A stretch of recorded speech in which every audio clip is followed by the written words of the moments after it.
पहा नवीन एपिसोड्स एकदम add free.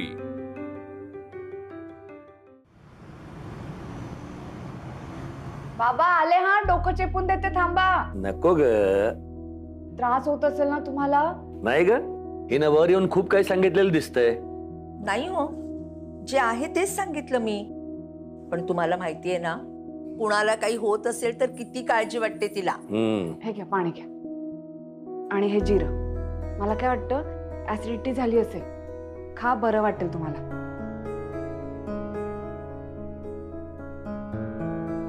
जोपर्यंत हे बरं होत नाही ना, तोपर्यंत तू काळजी करायची काही थांबणार नाहीयेस। ती काळजी घेते हो, पण राघव चिडला ना तिच्यावर। काय? नाही नाही बाबा, तसं काही नाहीये खरं तर। मग आता ही काय म्हणाली? मालती, हे खरंय? अहो, ते नवरा बायको आहेत, त्यांच्यात असं होणारच ना। आता आपला इतक्या वर्षांचा संसार झाला, तुम्ही चिडायचं थांबताय का? हे बघ, माझं डोकं आधीच दुखतंय, आणखी मनस्स वाढू नकोस माझा तू आता। बरं बरं बरं, बघते मी, बघते। अहो, तू इथे काय करतेस? बाबांना बरं नव्हतं ना, म्हणून आले। बाबा,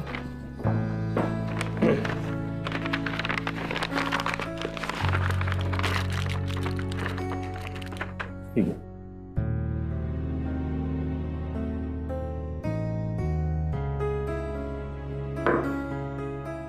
घ्या ती गोळी लवकर, बरं वाटेल मग तुम्हाला।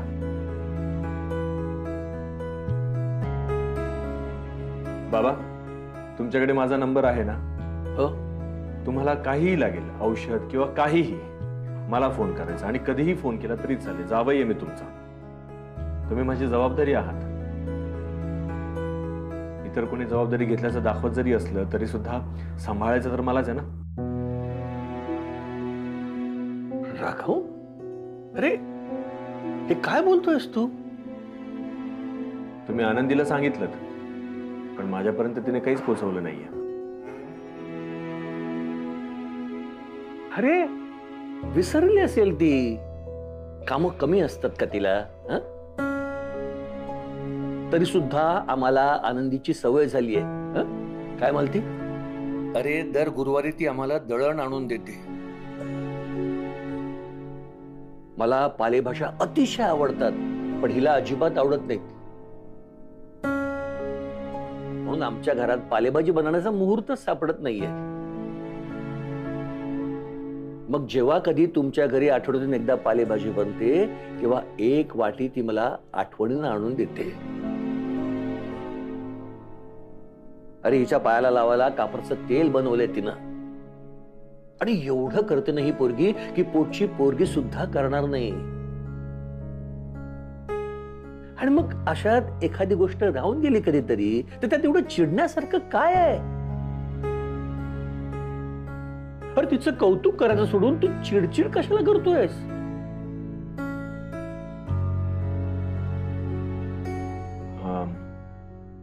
मला ऑफिसला जायला उशीर होतोय, येतो मी, आणि काहीही लागलं तर मला फोन करा। हा, येतो।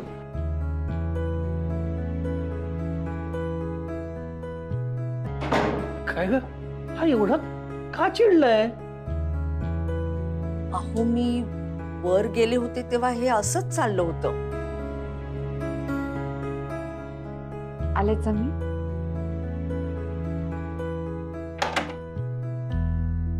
अहो अहो थांबा, अहो थांबा ना, असं काय करताय तुम्ही? उगाच वड्याचं तेल वांग्यावर काढतायत।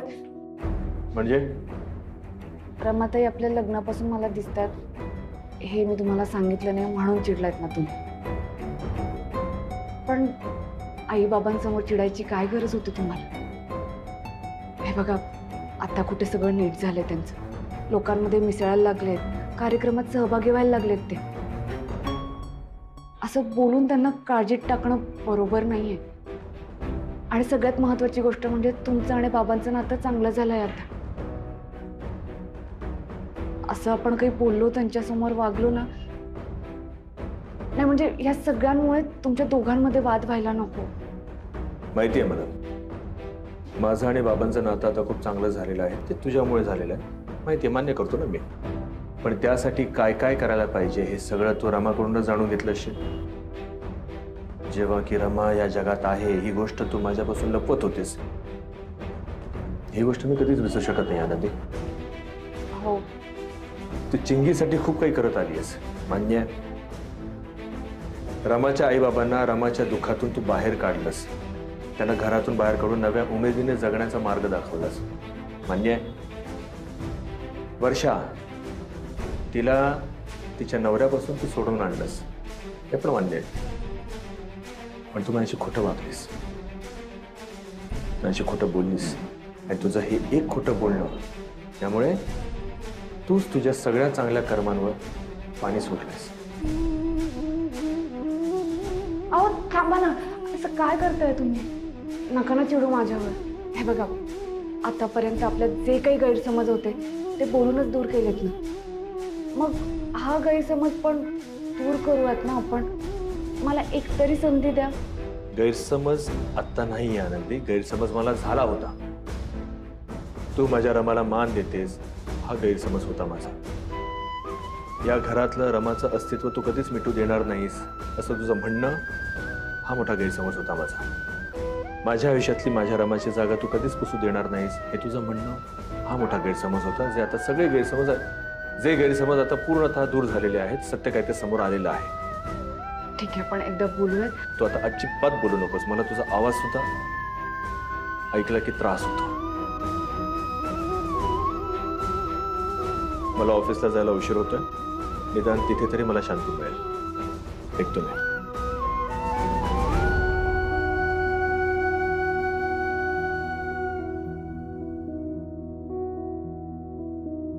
काही झालं तरी माझं म्हणणं मी यांच्यापर्यंत पोहोचवायलाच हवं. अहो अहो, डब्बा विसरला तुम्ही. अहो हे बघा, चिडा माझ्यावर, ओरडा, रागवा माझ्यावर, पण अन्नावर राग नका काढू. कालपासून काहीच नाही खाल्लंय तुम्ही, उपाशीच आहात. हे घ्या, डबा घेऊन जा. आणि डब्यात काहीतरी खास आहे तुमच्यासाठी.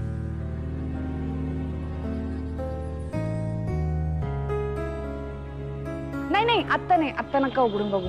ऑफिसला जा आणि ऑफिसमध्ये बघा, खास आहे तुमच्यासाठी.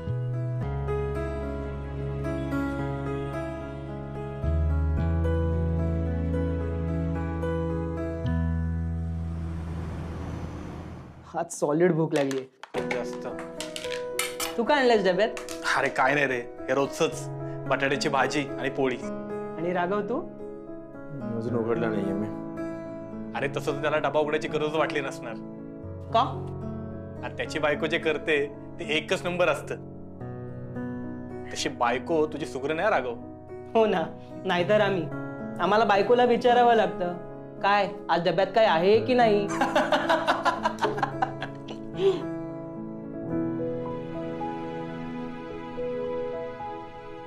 जेवा तुम्ही. अरे डबा सोडून कुठे जातो? नाही आहे मी. अरे जेवून घे ना. आहे, आलो लगेच आलो.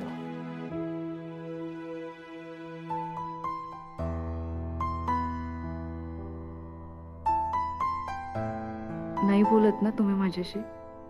माझ्या आवाजाचा त्रास होतोय ना तुम्हाला? ठीक आहे, पण हे एवढं वाचल एवढी तरी अपेक्षा करू शकते ना मी तुमच्याकडून. अहो, माझ्यासारखी अवस्था आजवर कोणाचीच झाली नसेल. कोणावरही असा प्रसंग ओढवला नसेल. आपल्या नवऱ्याची जग सोडून गेलेली बायको आपल्या आयुष्यात आल्यावर असं वागायचं हे मला कोणीही सांगू शकलं नसतं. आणि मी तरी कोणाला विचारणार होते? शेवटी दरवेळी मलाच माझे निर्णय घ्यावे लागत होते. पण हे करताना मी दरवेळी तुमचा आणि रमातींचा विचार केला. कारण जर नियतीने तुम्हाला वेगळं करायचं नाही असं ठरवलंय तर मी कोण आहे तुमच्यामध्ये येणारी? आणि मी त्यांना तुमच्या तुमच्यापासून दूर ठेवण्याचा कधीच प्रयत्न केला नाही. मी माझा संसार नीट करण्याचा प्रयत्न करत होते. यात माझी चूक आहे का? मी कसं माझ्यापासून तुम्हाला दूर ठेवणार होते? तुम्ही जरा माझा विचार करा ना. बायको म्हणून मी कुठे चुकले? मी माझा संसार सावरण्याचा प्रयत्न केला. माझा नवरा माझ्या प्रेमात पडत असेल तर ते प्रेम नाकारायला हवं होतं का? मी लांब जायला हवं होतं का मी तुमच्यापासून? माझ्यामध्ये कुठून एवढं बळ येणार होतं की मी तुम्हाला थांबवू शकले असते? अहो, विनंती करते, बायको म्हणून मला समजून घ्या ना जरा.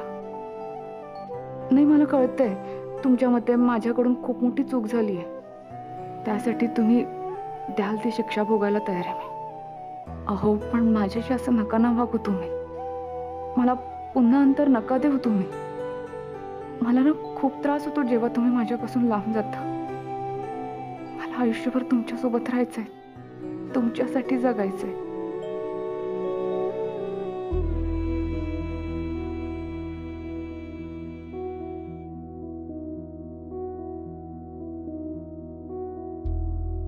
हो, असं काय करताय सुलक्षणाताई? काय करताय म्हणजे? मला सांगा सहस्त्रबुद्धे, पूजा कधी आहे तुमची? उद्या. बघा, पूजा उद्या. अजून पूजेला कोण बसायचं हे तुमचं ठरलेलं नाहीये. नाही नाही नाही, तसं नाही. आपले ते दुसऱ्या मजल्यावरचे ठाकूर आहेत ना, ते बसणार होते पूजेला.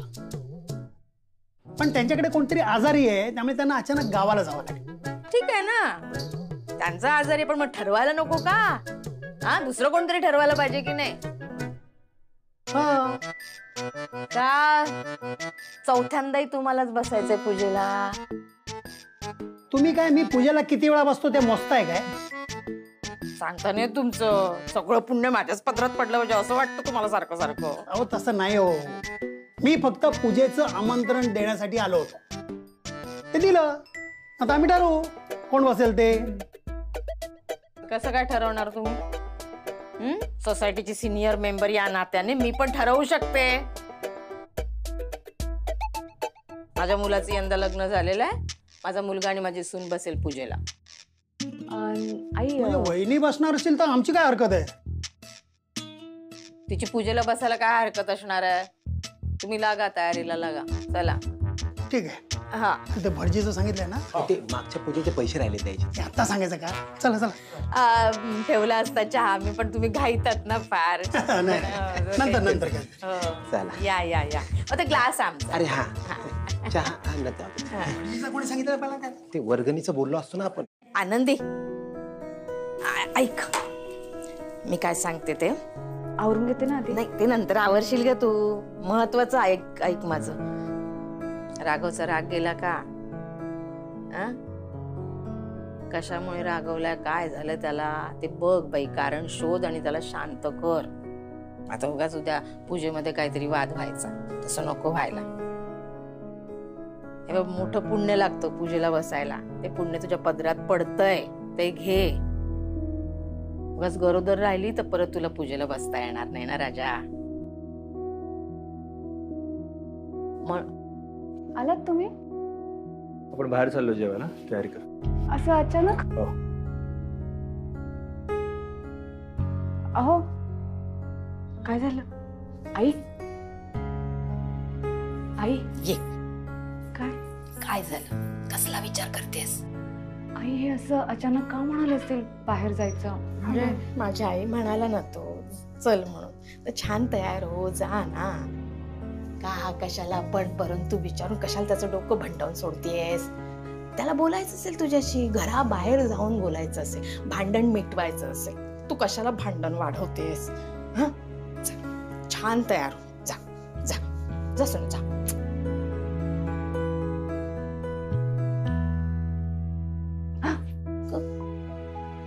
काय?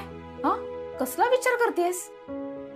हे बघ, बोलवतोय ना तू, जा त्याच्याबरोबर, शांतपणे बोला. वाटतो तितका कठोर नाहीये तो.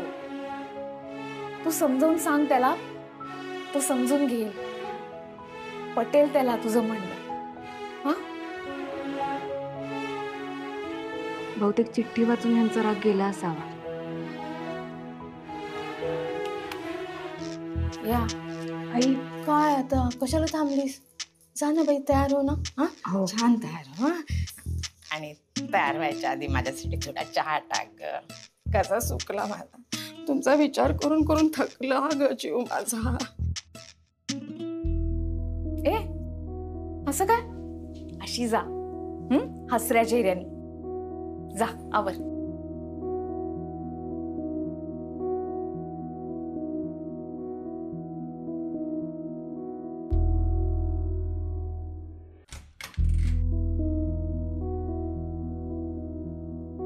आनंदी,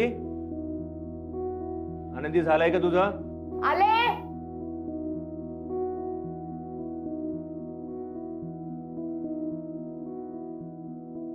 चला. आनंदी, रमाला पण बोलव. मी नक्की याच्या मनात चाललंय काय? हे ऐकलंय मी. आनंदी, तो मला यायला सांगतोय ना?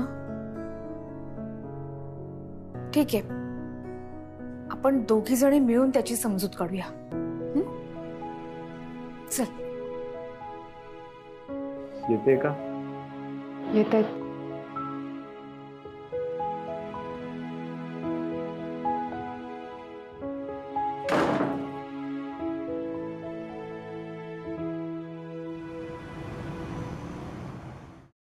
Welcome sir, this is your table. Thank you.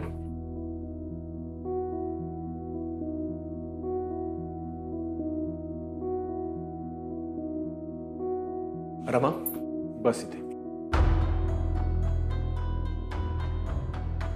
बसा.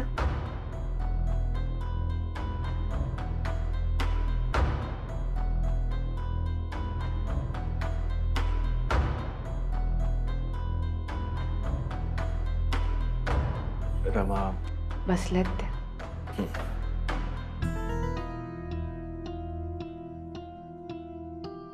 वेटर, मॅडम साठी खुर्ची आणा प्लीज. सर चेअर आहे ना? हो, पण अजून एक आणा. ती चेअर खराब झाली का? मी तिला रिप्लेस. ना, मी सांगतो ना तुम्हाला, प्लीज एक चेअर घेऊन या मॅडम साठी. Okay sir.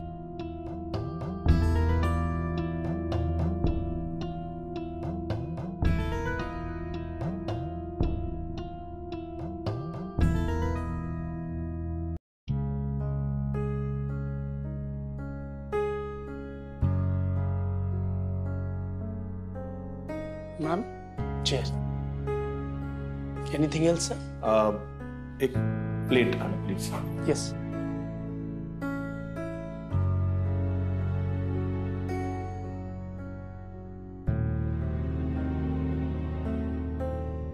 आनंदी, आपलं लग्न झाल्यापासून गेल्या 6-7 महिन्यात रमावर खूप अन्याय झालेला आहे माझ्याकडून. आणि म्हणून मला रमाशी बोलायचं आहे, तिची माफी मागायची आहे. रमा, खरं तर माझं तुझ्यावर किती प्रेम आहे हे जाणून घेण्यासाठी तुला वेगळे काही प्रयत्न करण्याची काहीच आवश्यकता नाहीये. मी तुझ्यावर प्रेम करत होतो आणि कायम करत राहणार. त्यासाठी तुला खरंच काही प्रयत्न करायची गरज नाहीये हे मी का म्हणतोय, कारण मला माहिती आहे की मधल्या काळात मी तुला विसरण्याचा प्रयत्न करत होतो. याचं कारण असं होतं की मला वाटत होतं की आनंदीवर अन्याय व्हायला नको, म्हणून मी सुखी होऊ शकतो ही कल्पनाच मुळात मी विसरून गेलो होतो.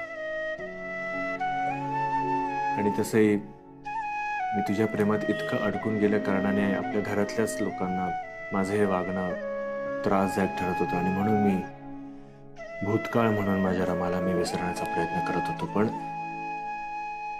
तू भूतकाळ नाहीये. माझी रमा माझ्या आसपास आहे, माझ्या जवळ आहे. मग मला विसरण्याची काय गरज आहे?